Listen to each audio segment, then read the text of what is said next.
ঈমান নেই, যেই ব্যক্তি সালাত আদায় করে না, যেই ব্যক্তি নামাজ পড়ে না, ওই ব্যক্তির ঈমান নেই। ওমর ইবনুল খাত্তাব তার ঘটনাটা আপনাকে একটু ভিন্ন আঙ্গিকে বলি। ওমর ইবনুল খাত্তাব মানে যাকে একটা ঘাতক হত্যা করার জন্য পায়তারা করেছিলেন, আমি কিভাবে তাকে হত্যা করতে পারবো, রাস্তা খুঁজে পাচ্ছিলেন না।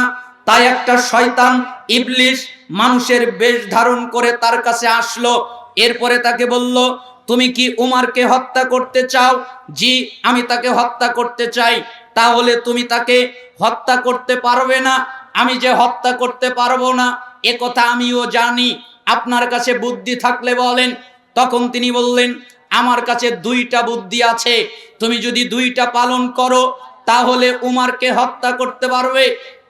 আচ্ছা ঠিক আছে, আপনি বলেন। এক, তুমি যখন তাকে হত্যা করবে নামাজে হত্যা করবে, সালাতে হত্যা করবে। কেন? নামাজে হত্যা করলে নামাজে তার মনোযোগ বেশি থাকে, হত্যা করা সহজ হবে। আর ফজরের সালাতে হত্যা করবে। কেন? ফজরের সালাতে মনোযোগ বেশি থাকে, অন্ধকার অবস্থায় তারা সালাত আদায় করে, তাই কেউ দেখতে পাবে না। তুমি ফজরে হত্যা করবে, সালাতে হত্যা করবে, সহজ হয়ে যাবে। ওই ঘাতক একটা ছুরি নিলেন, ছুরিতে বিষ মাখালেন, এরপরে ওত পেতে রইলেন। যখন ওমর ইবনুল খাত্তাব সালাতে দাঁড়িয়ে গেলেন, ফজরের এক রাকাত পড়েছেন, আর এক রাকাত পড়ার জন্য দাঁড়িয়েছেন, তখন ঘাতক গিয়ে পেটের ভিতরে বারবার ছুরি দিয়ে আঘাত করেছেন। ওমর ইবনুল খাত্তাব রাদিয়াল্লাহু আনহু তাৎক্ষণিকভাবে জমিনে পড়ে গেলেন। আরেকজন সাহাবী বুঝতে পারলো, তাই সামনে এসে বাকি সালাত আদায় করিয়ে দিলেন। এরপরে তার জ্ঞান আসলো না, জ্ঞান হারিয়ে গেল। তাকে তার বাড়িতে নিয়ে যাওয়া হলো। 10টা-11টা বেলার দিকে তার জ্ঞান ফিরে পেল। আমরা অপারেশন করার পরে যখন আমাদের জ্ঞান ফিরে আসে, তখন আমরা জিজ্ঞেস করি, আমার স্ত্রী কোথায়, আমার সন্তান কোথায়, আমার বাবা কোথায়, আমার মা কোথায়? যার কাছে যে প্রিয় তার কথা সে জিজ্ঞেস করে। ওমর ইবনুল খাত্তাব এর একটাও বললেন না। তিনি প্রথম বাক্য যেটা বললেন, লোকেরা কি নামাজ পড়েছে? কি বললেন? লোকেরা কি সালাত আদায় করেছে? তখন সাহাবীরা বললেন, জি, সালাত আদায় হয়ে গেছে। তখন ওমর নিজেকে বলছে, ওমর কি হবে তোমার? হায় হায় হায়, আফসোস ওমর, কি হবে তোমার? লা হাজ্জা ফিল ইসলাম লিমান তারাকাস সালাহ। ওই ব্যক্তির ইসলামে কোনো জায়গা নেই যে ব্যক্তি সালাত আদায় করে না। তার ইসলামে কোনো জায়গা নেই যে ব্যক্তি সালাত আদায় করে না। ওমর কি হবে তোমার? ওমর ইবনুল খাত্তাব অনিচ্ছাকৃতভাবে এক রাকাত সালাত ছুটে গেছে। তাই তিনি চিন্তা করেন তার ঈমান আছে না গেছে। আর আপনি দৈনিক 5 ওয়াক্ত ত্যাগ করেন, এরপরেও বলেন নামাজ না পড়লে কি হবে, আমার ঈমান ঠিক আছে। ঠিক আপনার উপরে ঠিক। এ কথা আপনি কিভাবে বলতে পারেন? এজন্য সাহাবীদের পরবর্তী প্রজন্ম তাবি আব্দুল্লাহ বিন শাকিক তিরমিজি 2622 নম্বর হাদিস ইজমা বর্ণনা করছেন সাহাবীদের, কেন সাহাবু মুহাম্মদ সাল্লাল্লাহু আলাইহি ওয়াসাল্লাম লা ইয়ারাউনা শাইআম মিনাল আ'মাল তারকুহু কুফরুন গায়রাস সালাহ। সাহাবীর আমলের মধ্যে কোনো আমল ছেড়ে দেওয়াকে কুফরি মনে করতেন না, একমাত্র সালাত ছাড়া। কেউ যদি সালাত ছেড়ে দিত তাহলে সাহাবীরা তাদেরকে কাফের মনে করত। আল্লাহর ফতোয়া, রাসূলের ফতোয়া, সাহাবীদের ফতোয়া, তাবিদের ফতোয়া, ইমামদের ফতোয়া, সত্যিকার হকপন্থী আলেমদের ফতোয়া, যারা সালাত আদায় করে না, যারা নামাজ পড়ে না, যারা সালাত তরক করে, এরা মুসলমান নয়, এরা ঈমানদার নয়, এরা হলো কাফের, এরা হলো মুশরিক। আর এদের জন্য বিধান বর্ণিত হয়েছে, বেনামাজি সে যদি মেয়েকে বিবাহ দেয় তাহলে বিয়ে হবে না। বেনামাজি কাকে বিয়ে দিতে পারে না? মেয়েকে যদি বিবাহ দেয় তাহলে বিবাহ হবে না। অথচ মেয়েকে বিবাহ দেওয়ার সবচেয়ে বড় যোগ্যতা সম্পন্ন ব্যক্তি হলো বাপ। কিন্তু বাপ যদি সালাত আদায় না করে, বাপ বিবাহ দিতে পারে না। ভাই দেবে, দাদা দেবে, চাচা দেবে, কিন্তু বাপ যদি বেনামাজি হয় বাপ বিবাহ দিতে পারে না। যেই ছেলে সালাত আদায় করে না ওই ছেলের সাথে মেয়েকে বিবাহ দেওয়া যাবে না। এখন বাংলাদেশের লোক নামাজি ছেলে খোঁজে না, খোঁজে কার ইনকাম, কার বেতন কত বেশি, তাই না? কার বেতন কত বেশি এটা খোঁজে, নামাজি ছেলে খোঁজে না। আর লম্বা কণ্ঠে বলে কয় আমার 2 মেয়ে, আমার 3 মেয়ে, এরকম না, ওই রকম করে বলে। কয় আমার 1টা জান্নাত, আমার 2টা জান্নাত, আমার 3টা জান্নাত। তো 3 জান্নাতওয়ালা এক লোককে আমি একদিন জিজ্ঞেস করেছিলাম যে আপনার যেহেতু 3টা জান্নাত, তো বিবাহ দিয়েছেন কোথায়? কয় না এখনো বিবাহ হয় নাই। তো বড় জান্নাত কি করে? কয় বড় জান্নাত ইংল্যান্ডে থাকে, মানে নষ্টা দেশে থেকে, উলঙ্গ দেশে থেকে, মাহরাম ছাড়া থেকে, বেপরদায় থেকে সে নাকি বাপকে নিয়ে যাবে জান্নাতে। মানে বাপ মনে করেছে কি মেয়ে হলেই জান্নাত, আর কিছু লাগে না। আপনি হাদিস এভাবে বুঝলেন কেন? নিজের মতো বুঝলেন কেন? যার মেয়ে হলো, মেয়েকে আদব কায়দা শিক্ষা দিল, মেয়েকে ঈমান শিক্ষা দিল, এরপরে ঈমানদার পাত্রের হাতে তুলে দিল, এই কারণে ওই বাপ জান্নাতে যাবে। কিন্তু আপনি মেয়েকে ঈমান শিক্ষা দিলেন না, মেয়েকে আদব কায়দা শিক্ষা দিলেন না, মেয়েকে দ্বীন শিক্ষা দিলেন না, উত্তম ভাবে লালন পালন করলেন না। একটা বেনামাজির হাতে, একটা কাফেরের হাতে, একটা মুশরিকের হাতে আপনি মেয়েকে তুলে দিলেন। জান্নাত তো দূরের কথা, মরে দেখেন আপনার জন্য কি অপেক্ষা করছে। অতএব বেনামাজি ছেলের সাথে মেয়েকে বিবাহ দেওয়া যাবে না। যেই মেয়ে সালাত আদায় করে না, যেই মেয়ে বেনামাজি, ওই মেয়েকে বিবাহ করা যাবে না, ওই মেয়েকে বিবাহ করা হারাম। যারা সালাত আদায় করে স্বামী পরে, স্ত্রী পরে না, স্ত্রী পরে স্বামী পরে না, একজন পরে আর একজন পরে না, সালাফদের ফতোয়া হলো তাদের বিবাহ ভেঙে গেছে। এটাকে বলা হয় অটো তালাক। কি তালাক? অটো তালাক। 1 তালাক, 2 তালাক, 3 তালাক বলা লাগে না। খালি একজন নামাজ পড়ে আর একজন পড়ে না, তাই বিবাহ বিচ্ছিন্ন। দলিল কে দিয়েছেন?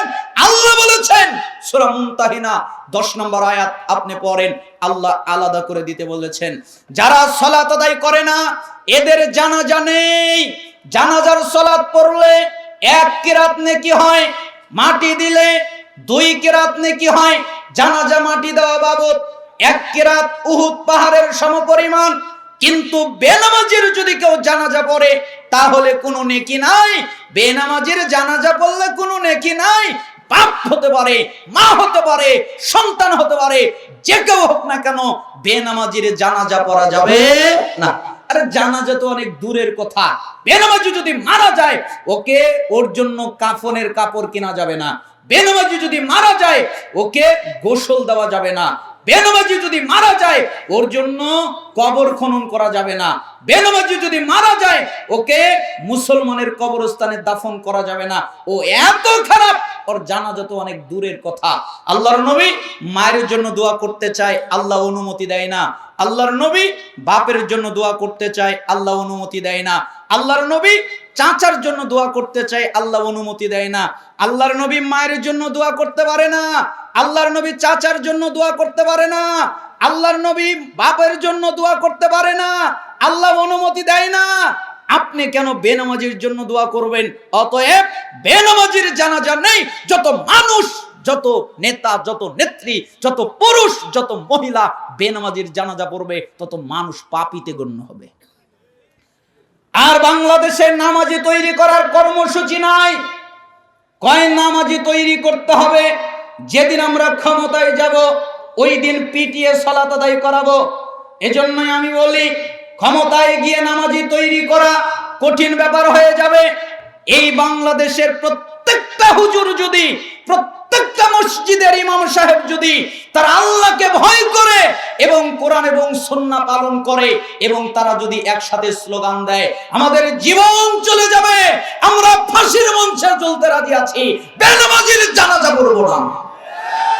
ওই দিন বাংলাদেশে নামাজি তৈরি হবে, ওই দিন বাংলাদেশে 100% নামাজি তৈরি হবে। আমাদের দেশে বেনামাজি তৈরি করার ওয়াজ হয়, কিন্তু নামাজি তৈরি করার ওয়াজ হয় না। আশ্চর্য ব্যাপার। বেনামাজি যদি বেঁচে থাকে, জীবিত থাকে, তাহলে তাকে সালাম দেওয়া যাবে না, তাকে সালাম দেওয়া হারাম। বেনামাজি যদি সালাম দেয় তার জবাব দেওয়া হারাম। ওয়া আলাইকুম এর বেশি জবাব দেওয়া যাবে না। বেনামাজি যদি কোনো পশু জবে করে, মুরগি জবে করে, হাঁস জবে করে, ছাগল জবে করে, বকরি জবে করে, গরু জবে করে, উট জবে করে অথবা হালাল কোনো প্রাণী জবে করে, বেনামাজির জবকৃত জন্তুর গোশত খাওয়া যাবে না। বেনামাজি কত খারাপ, আসমানের নিচে জমিনের উপরে সবচেয়ে খারাপ, সবচেয়ে বর্বর, সবচেয়ে অসভ্য, সবচেয়ে নোংরা, সবচেয়ে বাজে হলো ওই লোক যেই লোকটা সালাত আদায় করে না। যেই লোক নেশা করে ও অত খারাপ নয়, যেই লোক প্রত্যেকদিন একটা করে মেয়েকে ধর্ষণ করে ও অত খারাপ নয়, যেই লোকটা চুরি করে ও অত খারাপ নয়, যেই লোকটা সুদ খায়, আরে সুদের পাপ 36টা মেয়ের সাথে অবৈধ সম্পর্ক করলে যেই পাপ হয়, 1 টাকা সুদ খেলে সেই পাপ হয়।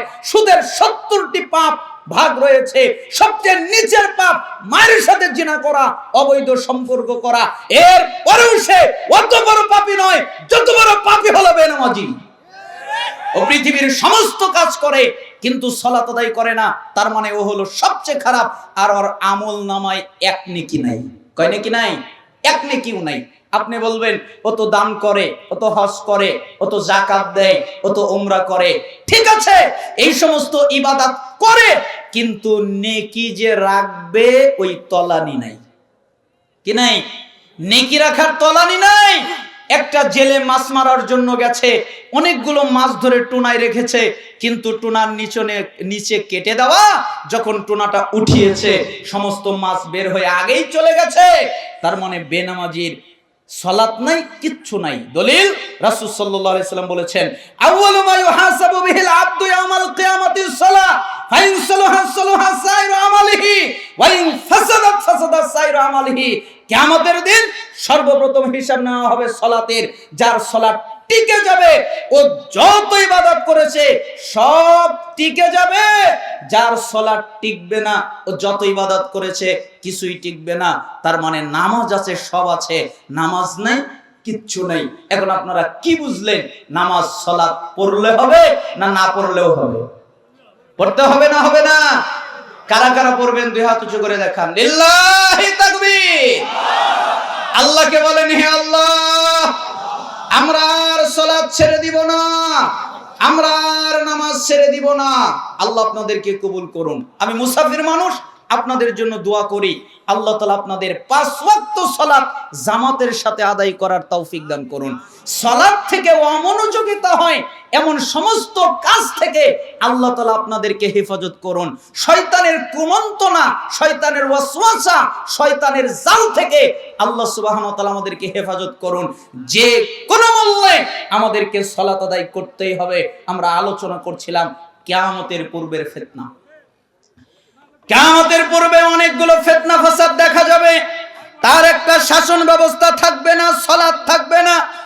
কিয়ামতের পূর্বের আরেকটা ফিতনা হলো, পৃথিবীতে যত জাতির লোকেরা আছে, পৃথিবীতে যত গোষ্ঠীর লোকেরা আছে, তারা মুসলমানদের বিরুদ্ধে ঐক্যবদ্ধ হবে, মুসলমানদের বিরুদ্ধে একজোট হবে।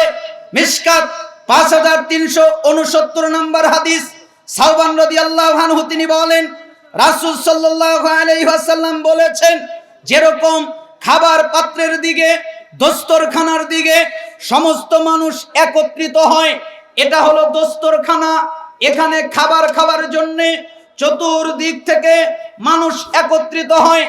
এই রকম ভাবে তোমরা যারা মুসলিম, তোমরা মাঝখানে থাকবে, অন্য জাতির লোকেরা আছে, তারা চতুর্দিক থেকে তোমাদেরকে ধ্বংস করে দেওয়ার জন্য একত্রিত হবে। ইহুদি বলো, খ্রিস্টান বলো, নাসারা বলো, বৌদ্ধ বলো, অমুসলিম বলো, যত ধর্মের লোকেরা আছে তারা তোমাদের বিরুদ্ধে ঐক্যবদ্ধ হবে তোমাদেরকে শেষ করে দেওয়ার জন্য। তাই সাহাবীরা বললেন, আল্লাহর নবী, জি আমরা কি তখন সংখ্যায় কম হব? আমরা কি সংখ্যায় অল্প হব? আমরা কি সংখ্যায় কম হব? আমরা কি সংখ্যায় অল্প হব? তখন তিনি বললেন, না, তোমরা সংখ্যায় কম হবে না, তোমরা সংখ্যায় অল্প হবে না, তোমাদের সংখ্যা হবে অনেক বেশি। তোমরা অনেক মুসলমান থাকবে, তোমাদের সংখ্যা অনেক হবে, কিন্তু তোমাদের অবস্থা হবে স্রোতে ভেসে যাওয়া আবর্জনার মতো। তোমরা মুসলমানেরা স্রোতে ভেসে যাওয়া আবর্জনার মতো হয়ে যাবে। যেরকম আবর্জনা স্রোতে ভেসে যায়, তার কোনো ক্ষমতা থাকে না, সামনের দিকে যেতে পারে না, নিজের পায়ে দাঁড়াতে পারে না, উঠতে পারে না, আবর্জনা, যেরকম তার কোনো ক্ষমতা নেই, তার কোনো শক্তি নেই, তোমরা মুসলমানেরা এমন হয়ে যাবে। তখন সাহাবীরা বললেন, আল্লাহর নবী এমনটা কেন হবে, কি কারণে হবে, কি দোষে হবে, আমরা কি করেছি? তখন আল্লাহর নবী বললেন, আল্লাহ তাআলা তোমাদের হৃদয়ের ভিতরে অহং সৃষ্টি করে দেবে, তাই তোমাদের অবস্থা এরকম হবে। তখন সাহাবীরা বললেন, আল্লাহর নবী অহং কি? তখন তিনি বললেন, হুব্বুদ দুনিয়া ওয়া কারাহিয়াতুল মাউত। অহন হলো দুনিয়ার প্রতি ভালোবাসা, মৃত্যুকে অপছন্দ করা। যখন তোমরা দুনিয়াকে ভালোবাসবে, যখন তোমরা মৃত্যুকে অপছন্দ করবে, তখনই তোমাদের অবস্থা এরকম হবে। আর মুসলমানেরা ছিল বাঘের জাতি, মুসলমানেরা ছিল সিংহের জাতি। মুসলমানদের দেখে অন্য জাতির লোকেরা থর থর করে কাঁপতো, তারা ভাবতো এরা হলো মুসলিম, এদের সামনে দাঁড়ানোর কোনো উপায় নেই। আর আজকের যুগের মুসলমানদের দেখে কোনো জাতি কাঁপে না, সমস্ত জাতি মুসলমানদের উপরে আক্রমণ চালায়। কেন? মুসলমানের অন্তরের ভিতরে দুনিয়ার মোহাব্বত ঢুকে গেছে, তারা অন্তরের ভিতরে দুনিয়ার ভালোবাসা ঢুকিয়েছে, তারা মৃত্যুকে ভয় করা শুরু করেছে। আরে মুসলমান মানে আমি মুসলিম, আমি চিররণবীর, আমি মরণকে করি না ভয়, আমি মরলে শহীদ, বাঁচলে গাজী, আমার উভয় সমান। আমি মুসলিম, আমি মরণকে করি না ভয়, আমার কোনো মরণের ভয় নেই, আমার কোনো মরণের ডর নেই, আমি মরণকে ভয় করি না। এটা হলো মুসলিমের স্লোগান। কিন্তু মুসলমান জাতিরা যেদিন মরণকে ভয় করা শুরু করেছে, মুসলমান জাতিরা যেদিন দুনিয়াকে তাদের অন্তরে জায়গা দিয়েছে, ঠিক অন্য জাতিরা আমাদের মাথার উপরে জেগে বসেছে। আমাদের সিংহের জাতি হওয়া উচিত, আমাদের সিংহের মতো গর্জন দেওয়া উচিত, আমাদের অন্তর থেকে দুনিয়ার মোহাব্বত বের করে দেওয়া উচিত, আমাদের অন্তরের ভিতরে মৃত্যুর ভয় না রাখা উচিত। আরে আমরা কেন মৃত্যুকে ভয় পাবো? আমরা মরলে আমাদের শাহাদাতের তামান্না থাকা উচিত যে আল্লাহর জন্য জীবন দিব, আল্লাহর জন্য মরব। কেন আমরা মৃত্যুকে ভয় করব? আমরা সবচেয়ে বেশি ভালোবাসবো মৃত্যুকে। কেন আমরা ভয় পাই? কারণ আমরা দুনিয়ার মোহাব্বত অন্তরে ঢুকিয়ে ফেলেছি, তাই আমরা মৃত্যুকে ভয় পাই। এজন্যই সাওবান রাদিয়াল্লাহু আনহু বললেন, রাসূল সাল্লাল্লাহু আলাইহি সাল্লাম বলেছেন, যখন তোমরা দুনিয়াকে ভালোবাসবে, দুনিয়া অন্তরের মধ্যে ঢুকাবে আর মৃত্যুকে অপছন্দ করবে, অন্য জাতি তোমাদের উপরে চেপে দেওয়া হবে। এখন ঠিক তাই মুসলমানেরা নিরুপায় হয়ে গেছে। চতুর্দিক থেকে যারা মার খায় তারা হলো মুসলমান, কিছু করতে পারে না। এই জন্য আমাদের অতীব জরুরি, আমাদের অতীব দায়িত্ব হচ্ছে আমাদের অন্তর থেকে দুনিয়ার মোহাব্বতকে বের করে দেওয়া এবং মৃত্যুকে ভয় না করা, জিহাদের তামান্না থাকা। আল্লাহ তাআলা আমাদেরকে কবুল করুন। কিয়ামতের পূর্বে অনেকগুলো ফিতনা ফাসাদ দেখা যাবে। তার একটা ফিতনা হলো সুন্নাত উঠে যাবে, বিদআত ভরপুর হয়ে যাবে, সুন্নাতের জায়গা বিদআত দখল করে নেবে। দেখেন কত জায়গা দখল করে নিয়েছে। সালাতের পরে আল্লাহর নবী করতেন জিকির আজকার, ওই জিকির আজকার দখল করে নিয়ে মানুষ মুনাজাত তৈরি করেছে। সবার পরে আল্লাহর নবী সুবহানাকাল্লাহ মর্মে দোয়া পাঠ করতেন, ওই জায়গায় মুনাজাত, ওই দোয়াটাকে নষ্ট করে দিয়েছে। এবং আরো কত জায়গায় বিদআত তৈরি করার কারণে সুন্নাত উঠে গেছে। এজন্যই আবু দাউদের 4607 নম্বর হাদিস, তিরমিজি 2676 নম্বর হাদিস, ইবনে মাজাহ 42 নম্বর হাদিস, ইবনে হিব্বান 5 নম্বর হাদিস, সহিহ আত-তারগিব ওয়াত তারহিব 37 নম্বর হাদিস। রাসূল সাল্লাল্লাহু আলাইহি ওয়াসাল্লাম বলেন, وَإِنَّهُ مَنْ يَعِشْ مِنكُمْ بَعْدِي فَسَيَرَى اخْتِلَافًا كَثِيرًا فَعَلَيْكُمْ بِسُنَّتِي وَسُنَّةِ الْخُلَفَاءِ الرَّاشِدِينَ الْمَهْدِيِّينَ عَضُّوا عَلَيْهَا بِالنَّوَاجِذ। শোনো, তোমরা যারা আমার পরে জীবিত থাকবে, তোমরা যারা আমার পরে বেঁচে থাকবে, তারা দেখতে পাবে অনেক ইখতিলাফ, একজনের সাথে আরেকজনের মিল নেই। একজন এক রকম কথা বলে, আরেকজন আরেক রকম কথা বলে, একজন এক ফতোয়া দেয়, আরেকজন আরেক ফতোয়া দেয়, এক মুফতি এক কথা বলে, আরেক মুফতি আরেক কথা বলে, এক হুজুর এক কথা বলে, আরেক হুজুর আরেক কথা বলে, এক ইমাম এক কথা বলে, আরেক ইমাম আরেক কথা বলে।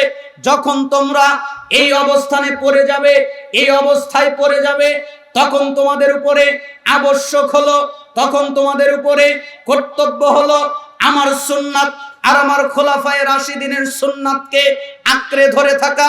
তোমরা আমার সুন্নাতকে শক্ত করে আঁকড়ে ধরবে, তোমরা আমার খোলাফায়ে রাশিদিনের সুন্নাতকে শক্ত করে আঁকড়ে ধরে থাকবে। আদ্দু আলাইহা বিন নওয়াজিজ, মারির দাঁত দিয়ে কামড়ে শক্ত করে আঁকড়ে ধরবে। যেরকম মারির দাঁত দিয়ে কামড়ে শক্ত করে আঁকড়ে ধরলে কাপড়কে সরানো যায় না, কাপড়কে ছিটানো যায় না, কোনো বস্তুকে সহজে খুলে ফেলা যায় না, কেন? মারির দাঁত দিয়ে আঁকড়ে ধরেছে। ঠিক তোমরা সুন্নাত আমলের মাধ্যমে আমার সুন্নাতকে আঁকড়ে ধরবে, যেন তোমার থেকে আমার সুন্নাতকে কশিন কালেও বিচ্ছিন্ন করা না যায়। এজন্যই এই লক্ষ্মীকোলা হাই স্কুল মাঠ প্রাঙ্গণ থেকে দৃষ্টিভঙ্গি সংগঠনের উদ্যোগে এই ইসলামী সম্মেলন থেকে আমরা ঘোষণা দিতে চাই, আমরা মুসলমানেরা, আমরা রাসূলের উম্মতেরা, আমরা যারা রাসূলের অনুসরণ করি, ইত্তেবা করি, অনুকরণ করি, আমরা ফাঁসির মঞ্চে ঝুলতে রাজি আছি। প্রয়োজনে ফাঁসির মঞ্চে ঝুলবো, প্রয়োজনে বুলেট বোমার আঘাত খাবো, প্রয়োজনে জীবনটা আল্লাহর জন্য দিয়ে দিব। আমরা ফাঁসির মঞ্চে ঝুলতে রাজি আছি, আমরা বুলেট বোমার আঘাত খেতে রাজি আছি, কশিন কালেও আমরা রাসূলের সুন্নাত ত্যাগ করতে রাজি নাই। আমাদের জীবন চলে যাবে, আমরা মরে যাব, আমরা মৃত্যুবরণ করব, তবুও রাসূলের সুন্নাত ছেড়ে দিব না। যে কোনো মূল্যে আমাদেরকে রাসূলের সুন্নাত ফলো করতেই হবে, রাসূলের সুন্নাত পালন করতেই হবে, রাসূলের সুন্নাত মানতেই হবে। এই কথাই রাসূল সাল্লাল্লাহু আলাইহি সাল্লাম বলেছেন, তোমরা সুন্নাতকে শক্ত করে আঁকড়ে ধরবে, যেন সুন্নাত তোমাদের কাছ থেকে ছুটে না যায়। এই জন্য কিয়ামতের পূর্বে যতগুলো ফিতনা হবে, তার একটা ফিতনা হলো সুন্নাতের জায়গা বিদআত দখল করে নিবে, সুন্নাত উঠে যাবে, বিদআত প্রতিষ্ঠিত হয়ে যাবে। আজকে যদি আমরা বাংলাদেশের দিকে তাকাই, তাহলে দেখব অধিকাংশ বিদআত সুন্নাত উঠিয়ে দিয়ে সুন্নাতের জায়গায় বসে গেছে, ঠিক না? কিয়ামতের পূর্বে যতগুলো ফিতনা ঘটবে, তার ভিতরে একটা জরুরি ফিতনা হলো মুনাফিকিরা প্রকাশ্যে মুনাফিকি করবে। হুযায়ফা ইবনুল ইয়ামান রাদিয়াল্লাহু আনহু তিনি বলেন, রাসূল সাল্লাল্লাহু আলাইহি ওয়াসাল্লাম বলেছেন, হুযায়ফা ইবনুল ইয়ামান তিনি বলেন, তিনি বর্ণনা করেছেন, ইন্নাল মুনাফিকিনা আল-ইয়াওমা শাররুম মিনহুম আলা আহদিন নবী সাল্লাল্লাহু আলাইহি ওয়াসাল্লাম। আরে আজকের যুগের যারা মুনাফিক, ওরা রাসূলের সময়ের মুনাফিকদের চেয়ে খারাপ। কেন? কেনু ইয়াউমা ইদিন ইউসিরুনা ওয়াল ইয়াউমা ইয়াজহারুন। রাসূলের সময় যারা মুনাফিক, ওরা মুনাফিকি করত গোপনে, আর আজকের যুগের যারা মুনাফিক, ওরা মুনাফিকি করে প্রকাশ্যে, ঠিক না? রাসূলের সময়ের মুনাফিকরা মুনাফিকি করত কিভাবে? গোপনে, কেউ যেন না বোঝে। তারপরেও আল্লাহ তাআলা রাসূলের উপরে আয়াত নাজিল করে জানিয়ে দিতেন যেটা মুনাফিক, ওরা এই কাজ করছে, এই পদ্ধতি অবলম্বন করছে, এটা জানিয়ে দিতেন। ওটা রাসূল জানতে পারতেন, কেউ বুঝতে পারতো না, ওরা গোপনে মুনাফিকি করে বেড়াতো। আর বর্তমান সময়ের যারা মুনাফিক, এরা গোপনে মুনাফিকি করে না, এরা প্রকাশ্যে দিবালোকের ন্যায় মানুষকে দেখিয়ে দেখিয়ে মুনাফিকি করে বেড়ায়। এটা হচ্ছে কিয়ামতের একটা জরুরি আলামত। মুনাফিকদের সংখ্যা বেড়ে যাবে, মুনাফিকদের সংখ্যা বেড়ে যাবে। কত নিফাক! এজন্যই এই হাদিসটা বুখারীর ৭১১৩ নম্বর হাদিস, আর পরের হাদিসটাতে এসেছে ৭১১৪ নম্বর হাদিসে, যে রাসূলের সময়ে যেটা নিফাক, ওটা নিফাকের হুকুম ছিল, আর আজকের যুগে যেটা নিফাক, এটার হুকুম হলো কুফর। আজকের যুগে নিফাকের হুকুম হলো কুফর, আর রাসূলের সময়ে নিফাকের হুকুম হচ্ছে নিফাক। কিয়ামতের পূর্বে আর একটা ফিতনা ঘটবে। আপনারা বলেন, মুমিন যারা, দ্বীন প্রচার করে যারা, তারা তো কম। কিয়ামতের পূর্বের একটা ফিতনা হলো মুমিনদের সংখ্যা কমে যাবে। বাদাল ইসলামু গরীবান ওয়া সায়াউদু কামা বাদা গরীবান ফাতুবা লিল গুরাবা। মিশকাত ১৫৯ নম্বর হাদিস। রাসূল সাল্লাল্লাহু আলাইহি সাল্লাম বলেন, ইসলাম শুরু হয়েছে অল্প কিছু লোকের মাধ্যমে, অল্প কিছু লোকের মাধ্যমে। অল্প কিছু লোকের মধ্য দিয়ে ইসলামের যাত্রা শুরু হয়েছে, আবার এই ইসলামটা ফিরে যাবে অল্প কিছু লোকের মধ্যেই। এই অল্প কিছু লোকেদের জন্যই তোবা বৃক্ষের সুসংবাদ, জান্নাতের সুসংবাদ। কাদের জন্য? অল্প লোকের জন্য। তার মানে অল্প মানুষই আল্লাহর শুকরগুজার বান্দা, অল্প মানুষই হিদায়াত প্রাপ্ত বান্দা, অল্প মানুষই আল্লাহকে মেনে চলে, অল্প মানুষই রাসূলকে মেনে চলে, আর বেশিরভাগ মানুষ নাফরমানি করে বেড়ায়, ঠিক না? এই জন্য কিয়ামতের